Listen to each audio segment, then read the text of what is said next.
Hi, I'm Selena from Annie's Bookstop of Worcester, and I'm here with Jo Boaler, who is a nonfiction author, and her books that she has written, I believe it's 18 books now, have all been about math. Um, Jo, would you please tell us about exactly what your latest book is about? Mm, yeah. So the reason that number is so big is about 10 of those books were curriculum books with really cool maths tasks in that go from grade K to 8. Um, and then my other books are writing about how we can change how students encounter maths in schools and completely change their whole relationship with maths and their trajectory. We actually know what works. This is what always drives me. We know what works. We've done a lot of research in mathematics education about what works, but it's not happening in classrooms. So I know that if we can get a few ideas to parents and to teachers, it can completely change students' experience with maths. So that is what I do in Mathish. I talk about um, the I share what we know about how our brains process maths. I share the importance of mindset, of believing in yourself and helping students believe in themselves. And then, really new to this book, I talk about ish. And Mhm. ish is an idea that I came up with because what we know is students are more successful when they can estimate with numbers, and that often what hurts students is they fall into calculating and thinking maths is all about precision and rules and calculations. When actually, if you think to yourself, what would that calculation be ish? It helps kids stay at a sort of conceptual level. And I make the argument in the book that in the real world, we use ish all the time. We use numbers. When we think about, how long is the drive from the airport, or how big is the moon, or how much do I use in this recipe, or how much paint do I need, or how old are you? All of these, pretty much every time we use maths in the world, it's an ish answer. So I make an argument that our classrooms are kind of out of balance. We want to be precise a lot of the time, but when we think in an ish way, it unlocks kids, it gets them thinking more conceptually. And so I was kind of excited about that. And that's one of the ideas amongst many that I share in the book. Uh-huh. So what was the inspiration for this? How did you come up with that idea? The ish idea. Yeah. Actually, I was swimming. I'm a big swimmer. I swim every day, and I can remember thinking of the ish idea while I was swimming. We already have in schools that kids are asked to estimate, which really is what it means to ish Mhm. things, but they hate to estimate. And kids think, oh, it's just another method I'm having to do. And often they try and avoid it, or they calculate really precisely and then round things off. And teachers will say they can't get their kids to estimate. And just changing the language a little bit and asking kids, what's your ish number, totally changes that. Now they're willing to share their thinking. So, yeah, I was swimming and thinking to myself, wow, I was thinking about the length of the pool, and I was thinking, nearly all the time we're thinking about maths, we're thinking in a kind of ish way about numbers. And what would it mean if we brought that into classrooms more? And so I started researching and reading the research we have about this, and turns out kids being able to estimate, those kids who can estimate are the ones who do well in maths. Hmm. So there's something really critical to that, to just thinking in an ish way, what kind of answer should I get? So I've been sharing this with teachers, and they've been telling me it totally unlocks kids. And students who are normally sent to the office for bad behavior are willing to share their ish answers. And so I'm excited about it for that reason. I'm all about trying to take away kids' maths fear. Mhm. Can you tell me a little bit more about the research that you had to do in order to write this book? Yeah, well, a lot of the ideas I share in the book come from my understanding of research, which I have with me all the time, that I've built up over years and years. And as an academic, as a professor at Stanford, I'm always reading new research. But there was some particular new things that I studied for the book, and this was one of them. And I started to get interested in ishing. I actually wrote to a friend of mine who's a cognitive scientist. Well, I thought I had to ask him, what is the difference when kids ish things to when they work things out precisely? What's the difference in our brains? Anyway, I accidentally sent it to someone with a similar name at Stanford who's a neuroscientist. And he wrote back saying, I don't think this email was meant for me, but this is so interesting. And it involves different areas of the brain. When we think sort of approximately, what is my ish answer?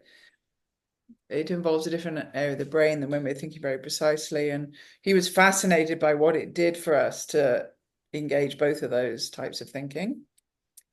Both are important, but as I said, in maths classrooms, it's all about the precision. And we really need to bring that into, get a bit more balance. Hmm. I mean, because when you think of like rocket science and things like that, it has to be precise, doesn't You it?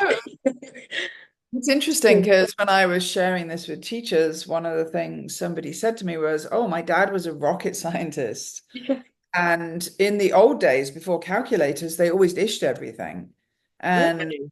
so they would ish it and, work it out precisely. Now they don't do that. They just rely on a calculator. And that's when mistakes keep happening because they're not, having that ish perspective on what it should be. They don't notice when things are done incorrectly.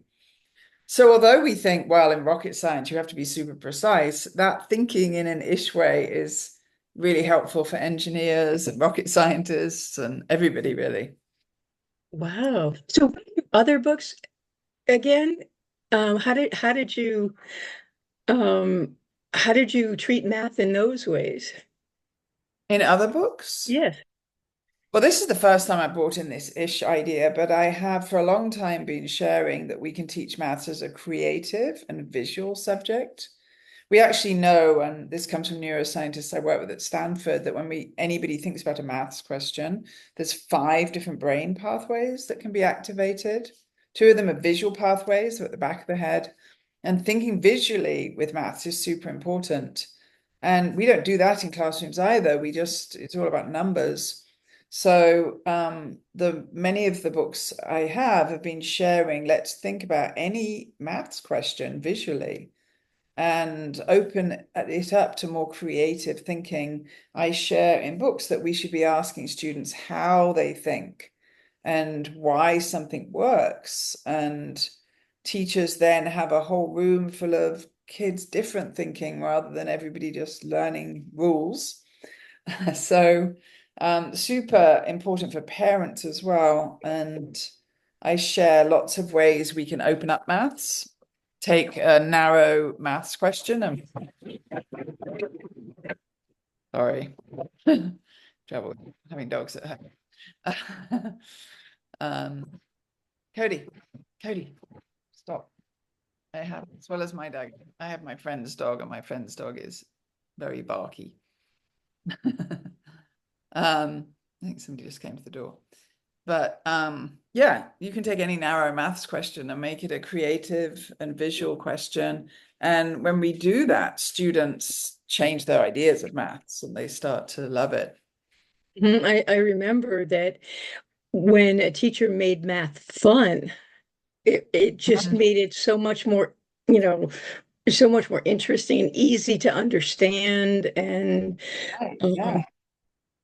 and it was just such a different thing. Yeah, And, you that's know, right. It's really not hard to do that. Um, but most teachers don't do that. It's not no, what they experience in school. And no. they don't really get time to read and learn new things. So we get this cycle of what actually looks like teaching in the 1800s still continuing in classrooms. And also in my day, which was quite a long time ago, I remember that girls were like, forget it, math was like the thing You. for boys. And nowadays, I think it's changed quite a bit. but I don't know if you noticed any differences now.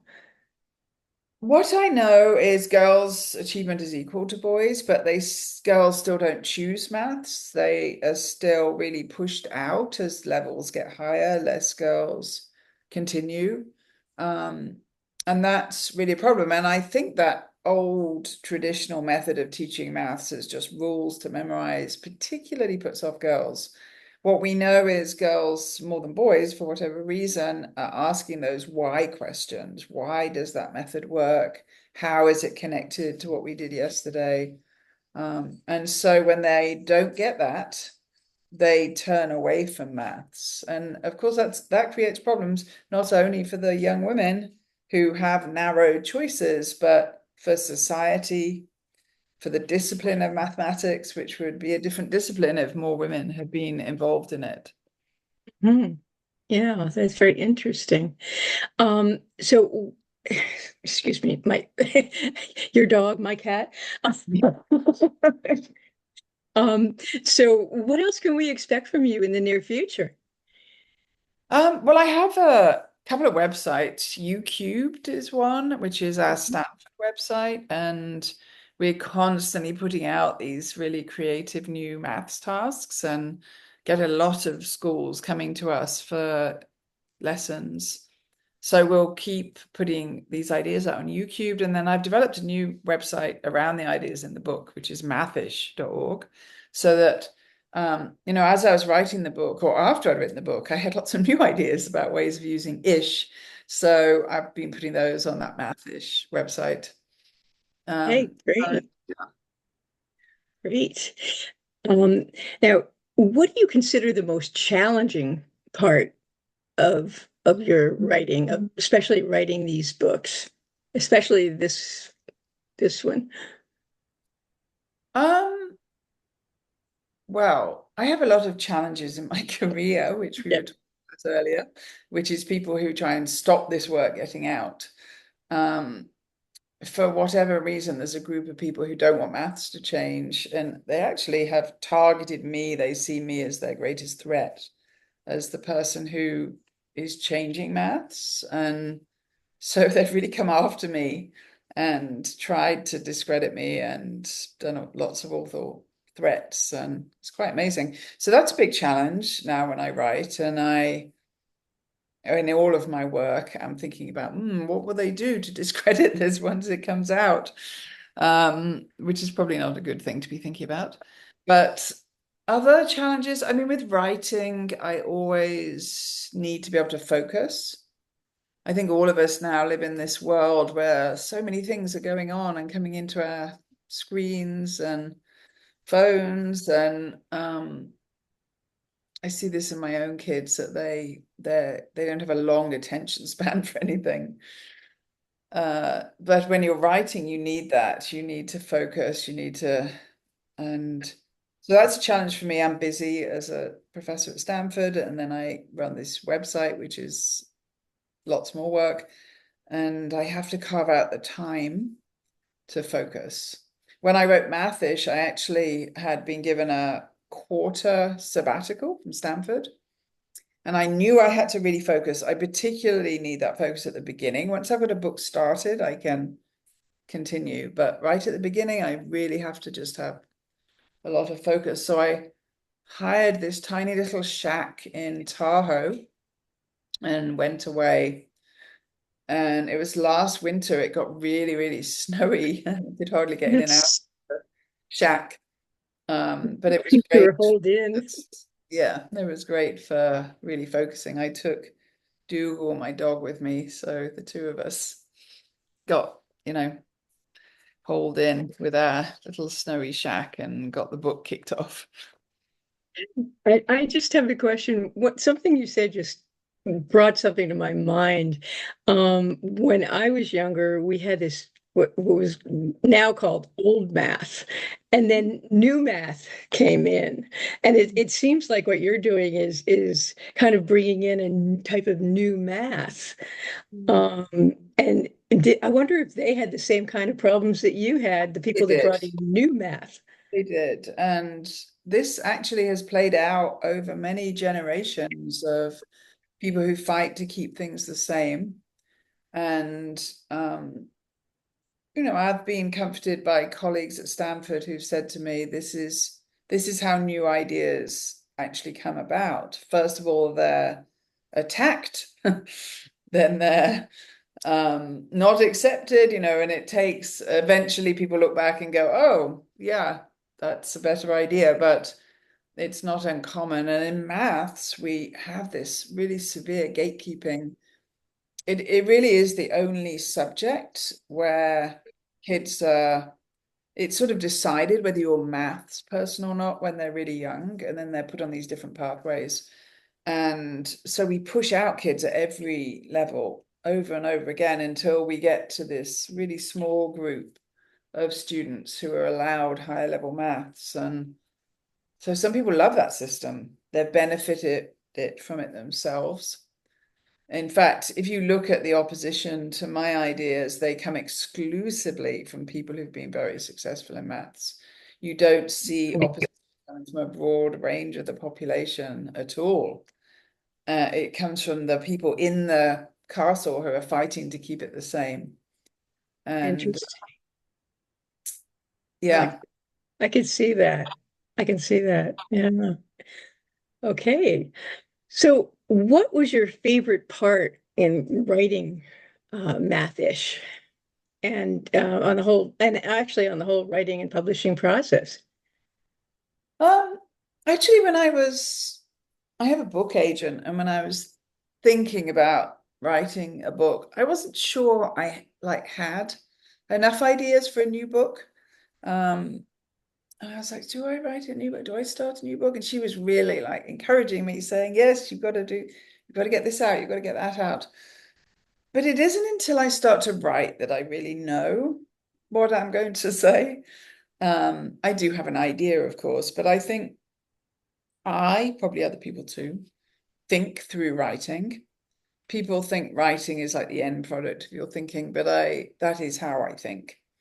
And when I started to write, I had so much to write about, it was hard to keep it into a book. So that I enjoy, I was happy about that because I'd been so uncertain about whether I had a book in me. And then that turned out I did have a book in me. And yeah, so that I enjoyed that sort of evolution of the ideas through writing. So, what do you think has been the greatest lesson in your journey so far? Um, well, I think as a person who gets a lot of pushback, one of the things I've learned over the years is to approach those kind of attacks on my work with a particular mindset. Um, Mhm. I realize that what I'm trying to change is a system, a whole sort of education system that is really been built around inequities. It's designed to privilege some kids. And so trying to open it up and change that brings resistance.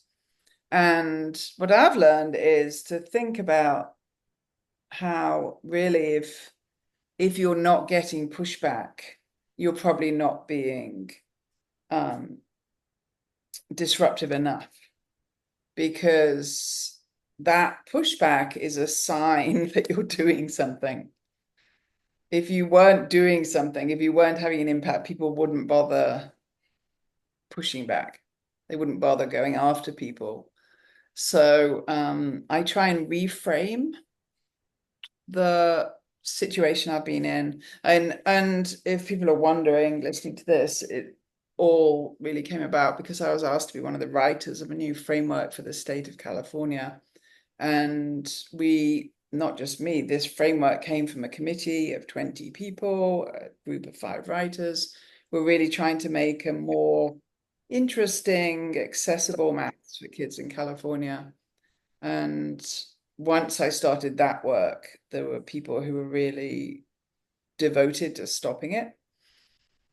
Um, that's when that's when things came a little treacherous for me. I learned about working in policy. That's yeah. So you were trying to work with a lot of underprivileged kids.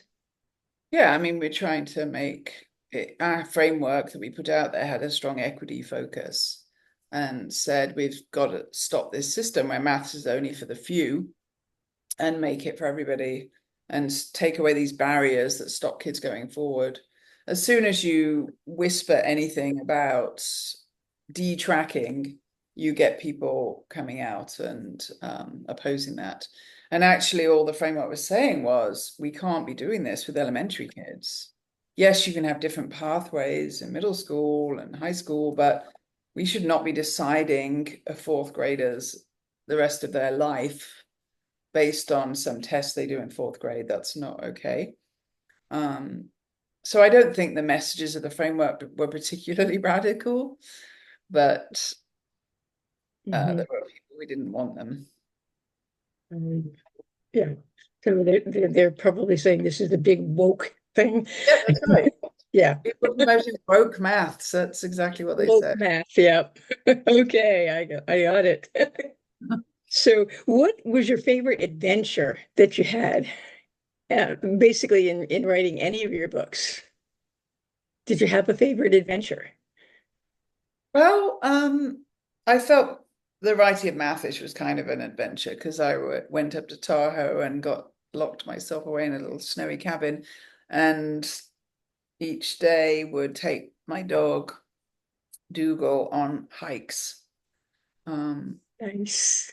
I'm a big believer in clearing your mind to really get good ideas, and sport of different kinds. I don't know if I'd call it sport, but really does that for me. Swimming has always been a source of that kind of clarity and peace. And Mhm. so without being able to swim up there, I turned to hiking through the woods. So that was kind of an adventure. I remember even when in my first job, I was a teacher in London schools. And even then, as a young teacher, I would leave school at the end of the day, and my mind would be like going at 100 miles an hour, thinking about all the kids and what I could have done differently and how we can help them. And I would swim. I'd go to the local pool, and it would just, I don't know, something would happen to my mind and make it clearer and calmer. And so I've always done that. I've always, kept some sort of exercise, walking, swimming. Mhm. Did you find that the math in Britain was very much the same as it is in the United States? Well, there are similarities and differences. I definitely prefer what they were doing what they do in the UK. I mean, any classroom you go into in the UK, you'll see kids working together. They may not be really collaborating on a project, but at least they're sitting together and talking about questions together. Here, the first high school I went into, kids were sitting at these individual desks with a little table in front. You probably remember those. Entirely solitary. Maths was just completely solitary. And then in England, as in is true in the rest of the world, we learn maths. So all of the ideas in maths come together in questions we do. In the US, there's teaching algebra for a year, and then geometry for a year, and then algebra for another year. That was completely foreign to me when I moved to this country. I didn't make much sense to me at all. So that system was in place in the UK hundreds of years ago, and it moved on. People left that separation behind and moved to maths, and never it didn't move on here. It has in some schools. Some schools teach what they call integrated um, maths, but it's still very common for kids to do this whole year of algebra. And so it's I think England is the other difference with England is most schools do the same. Whereas when I came here, I saw really big differences in different schools. And you can see, really amazing teaching, and you can see really not amazing teaching. Whereas in the UK, I feel it's more in the middle, and everybody's using that middle-ish approach. It's very interesting. So so there is quite a bit of difference in the teaching. Mm. Hmm. But Now, there are things that are similar, like it's still very procedural in both countries. mhm, Uh, it's still the maths, the actual content, the maths we learn mhm. were set out hundreds of years ago. Who decided it should be algebra and trig and calculus that is what kids learn, as opposed to statistics, data science? That was decided a long time ago and is mainly how the maths that is taught in both countries.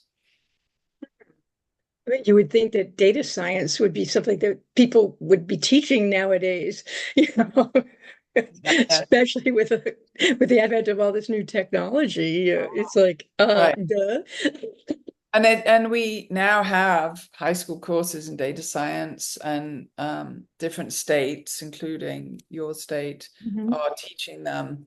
And kids love it because they see the applicability of these mathematical ideas. It's real data, it's the world. And in California, they've been pushed out recently by Oh, same people who were against me, um, of have course. UC say we only value kids doing algebra, trig, calculus. So this is how innovation gets shut down. Um, and I'm hoping, that the rest of the country is moving ahead with having data science be part of kids' education. I'm hoping California gets itself out of this. Yeah. Okay. So, what piece of advice would you want to share with other writers of these kinds of books, of nonfiction books? Ooh.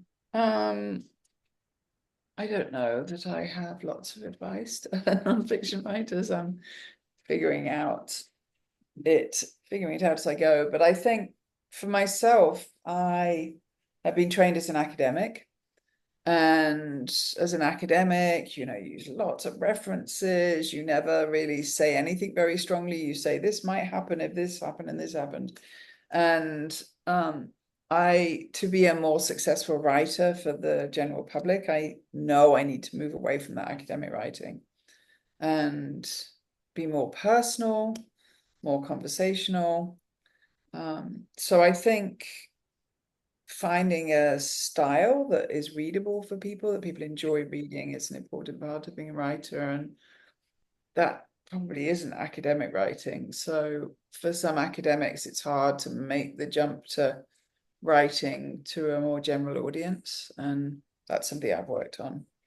And your books are really, especially math-ish, isn't really aimed towards the children. It's more aimed towards the teachers Well, and parents. and Uh, parents. Yeah. and I also am hopeful that if there are adults out there who've had a bad maths experience or don't feel good about themselves with maths, that it can help them. I mean, you don't have to be an educator to want to have a better relationship with maths. And um, I'm always I'm always hoping that those readers will read the books too. Mhm. Yeah. I remember that thinking that math was horrible. I absolutely despised math.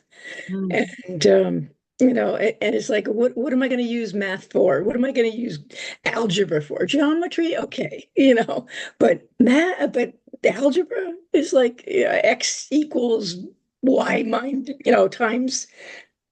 Yeah, You we know. really don't do a good job of helping kids see the relevance or teach it in a way that is exciting. Actually, you could take algebra and you could learn it through understanding how systems work in the world with fish and birds, and how they're in a system. You have more birds, you have less fish. Uh, they exist in these kind of algebraic, if you like, systems, and we could give kids real projects to work on that need those algebraic ideas. We don't do that. We just say, you know, look at this equation, solve these equations. It's not inspiring for kids. It's part of what we try and change. Exactly. That's great.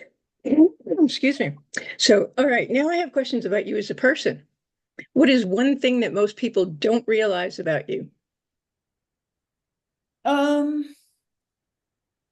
that's a hard one. I think I'm very shy. I don't think I know I'm very shy. And I don't think people realize that about me because I have to do a lot of public speaking. And um, when I was a child, I didn't speak outside my family. I would get my sister to speak for me. And Yeah. that, being in some social situation where I had to converse with people was very stressful. And when I first just had a meeting as a professional, as an adult in my work, I would write out every question that could possibly come my way beforehand because I was so stressed about it. So I'm not like I've learned, I've got much better at being with people and talking in front of audiences. But I guess people don't know that about me. They just assume this is easy for me, I think. Next question, this is really a hard one though. What question do you wish interviewers would ask you, and what would your answer be? That is a hard question. I think of late, I like it when people say to me, how are you being misrepresented out in the news and in public so that I can correct the misrepresentation? That's a good question. There are amazing things written about me all over the place. I read them and I'm just incredulous that people say, I don't think algebra is important, or because I'm trying to improve it, or I don't think math facts are important because we're trying to have better ways to learn math facts. Or um, one of the things I saw recently was I think kids should just invent their own procedures in maths. Like, where does that come from? Um, I actually wrote to the person who put that out there. Put it in a video, and I said, I've never believed that. And I don't know where it comes from at all. And I wish I could do that with every news article that came out with misinformation, but I can't. So that's a useful interview question when people say to me, correct the misinformation. How would you do that?